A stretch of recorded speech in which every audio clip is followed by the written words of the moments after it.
Hello guys, ഇത് നമ്മുടെ ഇന്റേൺഷിപ്പിൻ്റെ 4ാമത്തെ ദിവസമാണ്. ഇന്നൊരു സെക്കൻഡ് സാറ്റർഡേ ആണ്. ഞാൻ ഈ ഡ്രസ്സാണ് ഇട്ടുകൊണ്ട് പോയിട്ടുള്ളത്. ബസ്സിലൊക്കെ കയറി പിന്നെ നമ്മൾ ക്യാമ്പസിലെത്തിയപ്പോൾ അവിടെ ഒറ്റ മനുഷ്യരില്ലായിരുന്നു, ക്ലാസ് ഇല്ലാത്തത് കാരണം.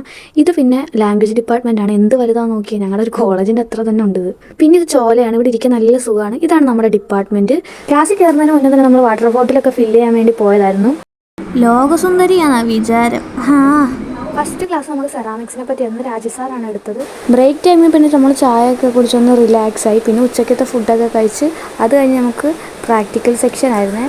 പ്രാക്ടിക്കൽ സെഷൻ ലീഡ് ചെയ്തത് അനുഭവിച്ചേട്ടനാണ്. ചേട്ടൻ PhD സ്കോളറാണ്. ഇതേപോലെ കുറേ സ്കോളേഴ്സ് നമ്മളെ ഗൈഡ് ചെയ്യാൻ വേണ്ടിയുണ്ട്.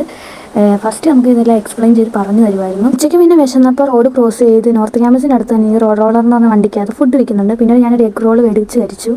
ഉച്ച കഴിഞ്ഞ് നമുക്ക് പിന്നെ പ്രാക്ടിക്കൽ സെക്ഷൻസ് ആയിരുന്നു. പോട്ടിൻ്റെ ഒരു പൊട്ടിപ്പോയ പോട്ട് നമുക്ക് എങ്ങനെ ഗ്രാഫിൽ വരയ്ക്കാം, അതിന് വേണ്ടി എക്യുപ്മെൻറ്റ്സ് എന്തൊക്കെയാണ്, അതൊക്കെയാണ് നമ്മളെ പരിചയപ്പെടുത്തി തന്നതും പിന്നെ പ്രാക്ടിക്കലിലൂടെ കാണിച്ചു തന്നതും. നൈറ്റ് നമ്മൾ ഫുഡ് വെളിയിൽ നിന്നായത് കാരണം ഓരോ ദിവസം ഓരോ സ്പോട്ടുകൾ എക്സ്പ്ലോർ ചെയ്യുമായിരുന്നു. അങ്ങനെ കണ്ടെത്തിയ ഒരു സ്പോട്ടാണിത്. ഹൈ റേഞ്ച് എന്നാണ് ഈ കടയുടെ പേര്. ഒരുപാട് സീ ഫുഡ്സ് അവൈലബിൾ ആണ്. നല്ല ഫുഡാണ്. സത്യം പറയാമല്ലോ, അവിടെ ചെന്നതിനകത്ത് എനിക്ക് ഏറ്റവും ഇഷ്ടപ്പെട്ട ഫുഡ് ഹൈ റേഞ്ചിലാണ്. ഞാൻ ഇത്രയൊക്കെ പുകഴ്ത്തി പറയുമ്പോൾ നിങ്ങൾ വിചാരിക്കുന്നുണ്ട് എന്താ എന്നിട്ട് ഫുഡ് കാണിക്കാത്തതെന്ന്.